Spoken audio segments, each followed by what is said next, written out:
So this dolomite that I'm restoring has been basically sat here since a few days after they did the external shot blasting for me. They use a rust preventative additive in the cleaning material, which has worked really well. I had it outside for a couple of days after it was worked on to get rid of the worst of the blasting media that was inside the car, but then the weather got really cold and foggy and humid, so it's been in the workshop. I've got underfloor heating, which helps to keep it from freezing. It also keeps it really dry in terms of not being humid, and you can see how there's a few bits where I've put some rust preventer onto bits that were obvious, but basically all of the metalwork is exactly as it was after they left.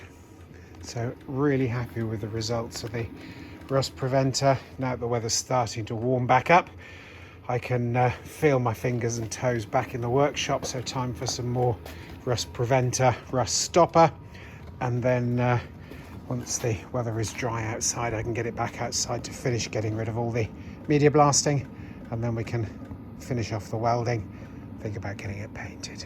Looking good.